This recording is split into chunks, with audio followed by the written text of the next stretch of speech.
네, 26-3회 강의를 시작하겠습니다.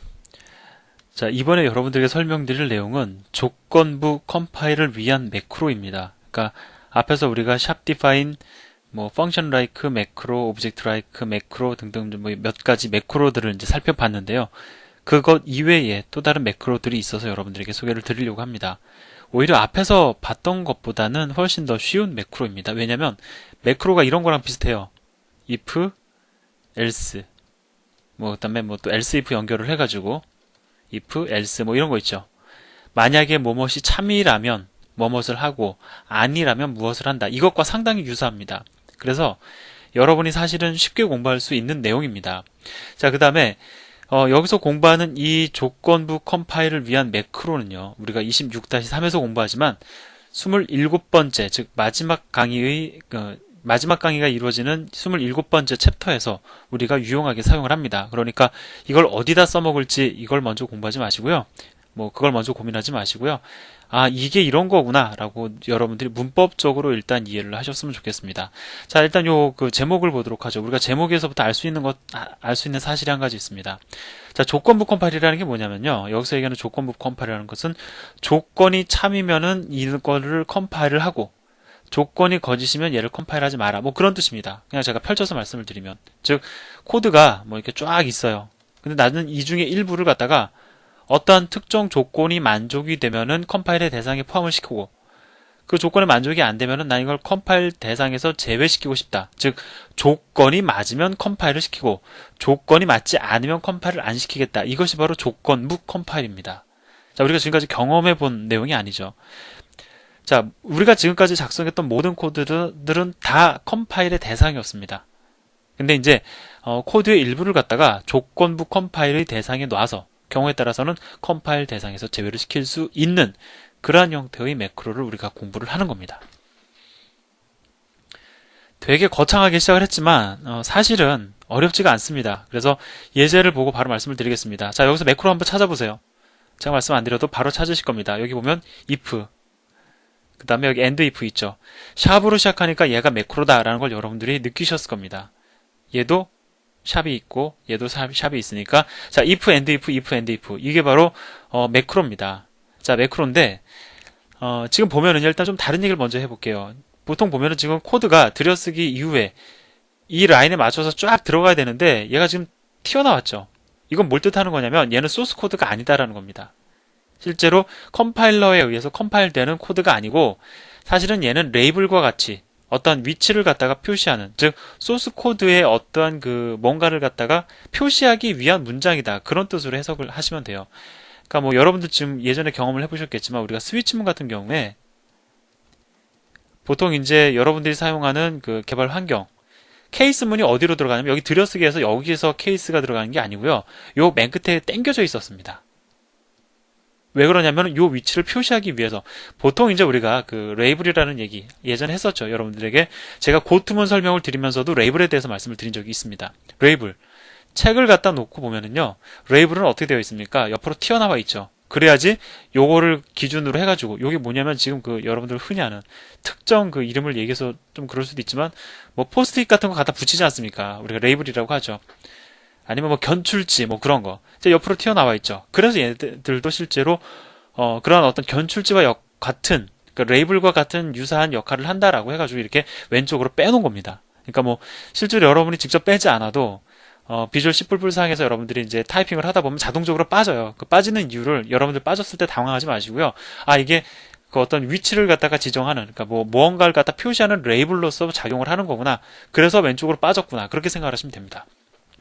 자, 그럼 얘는 뭐냐? 이 문장들은요, 여기서부터 여기까지요.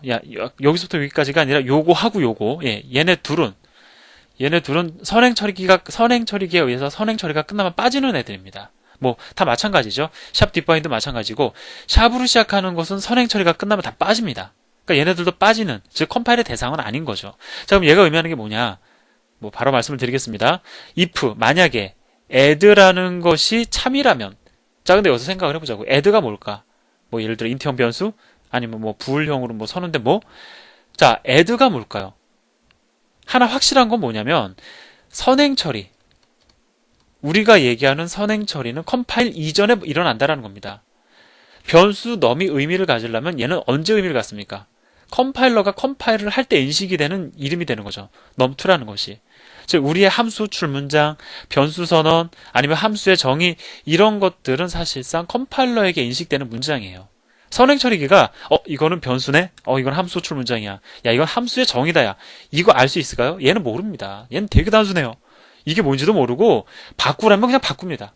그게 주로 선행 처리기가 하는 거죠. 즉 if add가 참이라면 이 add를 갖다가 누가 인식해야 되냐면 선행 처리기가 인식을 해야 됩니다. 그건 뭘 뜻하는 거냐?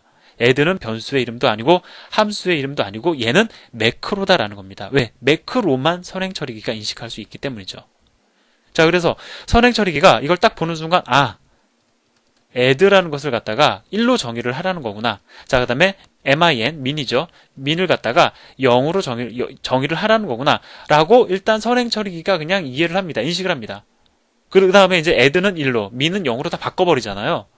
예, 근데 add가 어디 있건 간에, min이 어디 있건 간에 그냥 그걸 그냥 바꿔버립니다. 그게 뭐 변수의 이름인지 뭐 그런 거 상관 안 하잖아요. 단순히 그냥 치환만을 하는 거죠. 그래서 얘네들은 선행 처리기에 의해서 인식이 되고 그렇기 때문에 우리가 여기다가 add라고 쓸 수가 있는 겁니다. 즉 if의 피연산자라고 하면 사실 맞진 않지만 그냥 뭐 샵 if의 피연산자와 같이 피연산자로 얘기합시다. 그냥 정확한 표현은 아니에요. 사실은. 자, add가 참이라면 and if까지 존재하는 문장을 컴파일 대상에서 내가 추가하겠다라는 뜻입니다. 다시 설명을 할게요. 이게 뭐냐면 여기다 써서 샵 if add 컴파일러에게 뭘 갖다가 우리가 요청을 하는 거냐면요. 이런 겁니다. 자, if add 컴파일러에게 야 만약에 add라는 매크로가 참이면 너 and if 사이에 있는 if 여기가 시작이에요. 샵 if가 시작이고 and if가 끝입니다. 즉 샵 if가 들어가면 무조건 샵 and if가 들어와야 됩니다. 시작과 끝은 항상 존재해야 됩니다. 자, and if까지 그거 포함을 시켜. 컴파일 대상에 포함을 시켜. 근데 만약에 add가 거짓이라면 if add가 거짓이라면 얘를 갖다 컴파일 대상에서 제외시켜 버려라. 이것이 바로 얘가 갖는 의미입니다. 어렵지 않죠? 제가 좀 길게 설명을 해서 그렇지 별로 어려운 내용이 아닙니다. 그러면 잠깐 화면 한번 지우고요.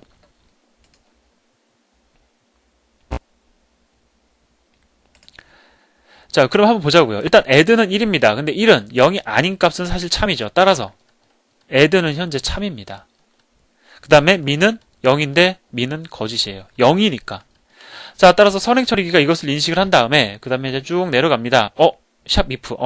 샵 if가 딱 발견되는 순간 컴파일러는 선행 처리기는 뭘 생각하냐면 조만간 end if가 나오겠구나. 그것을 판단을 합니다. 만약에 없으면 안 되는 거죠. 자, 그다음에 뭐라고 나와 있나 봤더니 add가 참이면 이 부분을 갖다 포함을 시키고 add가 거짓이면 이 부분을 빼라고 되어 있습니다. 근데 add가 현재 참이에요. 따라서 이 문장을 컴파일 대상에서 지우지 않습니다. 즉 얘네들만 사라지는 거예요. 컴파일 대상에서 제외시키지 않습니다. 그냥 가만히 내버려 두는 거죠. 근데 다음 문장을 보니까 샵 if min이 참이라면 근데 아쉽게도 거짓입니다. 따라서 뭐랍니까? and if를 만날 때까지 그 사이에 존재하는 모든 것을 갖다 선행 처리기가 그냥 싹 지워버립니다. 없어지는 거죠. 자, 따라서 정리를 해보면 샵 if 만약에 여기서 명시하는 것이 참이면 and if가 등장할 때까지 존재하는 그 모든 문장을 지우지 않고 컴파일 대상에 포함을 시키고 만약에 그 대상이 거짓이라면 and if까지 등장하는 모든 문장을 다 지워버려라. 이것이 바로 샵 if and if입니다. 즉 조건, add의 조건에 따라서 샵 if의 조건이라고 얘기를 해야 되겠죠. add의 조건이 아니고 샵 if의 조건에 따라서 and if까지 그 사이에 존재하는 문장을 조건에 따라서 포함시키기도 하고 포함시키지 않기도 하죠. 그래서 우리가 이제 조건부 컴파일이라고 이야기를 하는 겁니다. 자, 이거 하나 딱 공부하고 나면요. 나머지는 더 쉽습니다. 자, 보세요. if, 아까는 if였죠. 근데 이번엔 if def입니다. def가 뭐냐면은 definition의 그 줄임 표현으로 등장한 거예요. definition은 정의죠. 만약에 if 정의되었다면, 뭐가? add가 정의가 되었다라면, 즉 add라는 매크로가 정의가 되었다라고 하면 요 사이에 거 포함하겠다. 반면에 정의되지 않았다면 얘네들을 갖다 삭제하겠다. 이게 바로 샵 if def입니다. 예, 그 def라는 의미를 여러분들이 생각을 하세요. 자, 그래서 지금 현재 보면은 얘를 갖다 주석 처리한 상태에서 자, min이라는 매크로만 정의가 되어 있다고 가정을 해보겠습니다.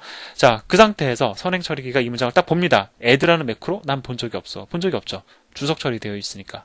따라서 선행 처리기가 add라는 매크로 존재하지 않는다. 디피니션 되어 있지 않다. 정의되어 있지 않다. 그래서 얘를 갖다가 그냥 지워버립니다. 자, 밑으로 내려갔어요. if, definition, 정의가 되어 있다면, 뭐가? mean이라는 것이 정의되었다면. 앞에서 분명히 정의하고 내려왔죠? 얘는 유효합니다. 정의가 되어 있으니까 선행 처리기가 뭘 합니까? 여기서부터 시작해서 and, if 만날 때까지 여기를 갖다가 포함을 시킵니다. 그렇게 해서 컴파일이 이루어져요. 자, 따라서 여러분은 이 예제를 테스트할 때 얘를 갖다 주석 처리해가지고 이 문장을 주석 처리한 상태에서 컴파일해서 실행을 한번 해보시고요. 또 반대로 이번에는 얘를 주석을 해제하고 얘를 주석 처리해가지고 또 컴파일을 해서 그 실행 결과를 확인해 보시기 바랍니다. 자, 한 가지 더. 여기서는요, 아까 우리가 샵 if add 했을 때는 add의 정의 유무를 묻는 것이 아니고 add가 참이냐 거짓이냐를 물었던 거죠. 근데 얘는 add의 정의 유무, definition을 묻는 겁니다. 정의가 되었느냐 안 되었느냐. 따라서 add나 min의 값이 1이냐 0이냐는 사실 안 중요해요. 얘를 100으로 쓰든 1000으로 쓰든 만으로 쓰든 뭐 마이너스를 쓰든 무엇을 쓰든 간에 이것은 별로 의미가 없습니다. 자, 그래서 일반적으로 이 매크로를 갖다가 활용할 때는요, 또 이것의 그 대상이 되는 이 add와 같은 매크로는 이렇게 정의 많이 합니다. 샵 define add. 근데 아무것도 없어요. 그럼 뭐예요? add 만나면 그냥 지우라는 뜻입니다. 이거 아무것도 없잖아요. 자, 그래서 add를 만나면 지우라는 뜻으로 해석이 되는데 그 해석이 중요한 게 아니고요. 사실은 add라는 매크로가 정의가 되어 있다는 사실이 더 중요한 거기 때문에 굳이 여기 채워 넣을 필요 없다라는 겁니다. 그래서 이 예제에서도요, 사실 얘네 둘, 1, 0 다 지우고 예제 실행해도 의미가 통하고 그 결과에도 차이가 없습니다. 자, 그럼 이번에 이제 여러분들이 한번 맞춰보세요. 제가 샵 if 만약에 참이라면 if def 정의되어 있다면, 자, 그럼 이번에는 뭐냐면 샵 if 그냥 endef라고 있습니다. 저는 자, if endef n 이건 뭘 뜻하는 걸까요? 뭐 아마 10분 중 한 5, 6분들은 분명히 맞추셨을 겁니다. 이 n은 not을 의미합니다. 즉 definition 되어 있지 않다면, 그러니까 if def의 반대, 어떤 그 반대의 기능을 제공을 하는 거죠. 얘 같은 경우에는 정의되어 있으면 포함을 시키고 정의되어 있지 않으면 포함을 안 시키는데, 반대로 얘는 정의가 안 되어 있으면 포함을 시키고 정의가 되어 있으면 포함을 안 시킵니다. 헷갈리네요. 제가 말해놓고서도 제대로 말을 했는지 모르겠는데 아무튼 여러분들 지금 다 이해하실 거라고요. 그래서 이건 뭘 의미하는 거냐? add라는 매크로가 not definition, 정의되어 있지 않으면 난 얘를 포함하겠다라는 겁니다. 자, 그 다음에 얘 같은 경우에는 죄송합니다. 이게 좀 오타인데 제가 수정을 해놓겠습니다. 이것 때문에 또 강의를 멈추려니까 좀 제가 앞이 깜깜해서 이거 n이 지금 빠진 겁니다. 자, 그래서 샵 if and def 제가 그 강의 자료는 바꿔놓을게요. 그럼 이제 어떤 뜻일까요? min이라는 매크로가 not definition 되어 있다면, not definition 되어 있다면, 그러니까 정의되지 않았다면 여기까지를 갖다 포함시키겠다. 하지만 포함되어 있다면, 예를 들어서 정의가 되어 있다면 이 부분을 삭제하겠다. 그러한 의미입니다. 자, 그래서 뭐 책에서도 별도의 예제를 여러분에게 소개해드리지 않지만 다음 챕터에서 이걸 이용한 여러분들의 그 예제를 갖다가 아주 뭐 징하게 볼 겁니다. 뭐 그냥 지겹게 볼 겁니다. 뭐 지겹게 본다는 표현보다는 아주 즐겁게 볼 거예요. 우리가 아주 즐겁게 맞이하게 될 겁니다. 그러니까 이거 어디다 써먹을 건지 지금 걱정 안 하셔도 됩니다. 자, 그 다음에 이제 else, 샵 else를 갖다가 이용을 해가지고 우리가 지금까지 공부한 샵 if, 샵 if def, 그 다음에 샵 and def를 활용하는, 확장할 수가 있는데 요거는 제가 다음 시간에 또 이어서 진행을 하도록 하겠습니다. 감사합니다.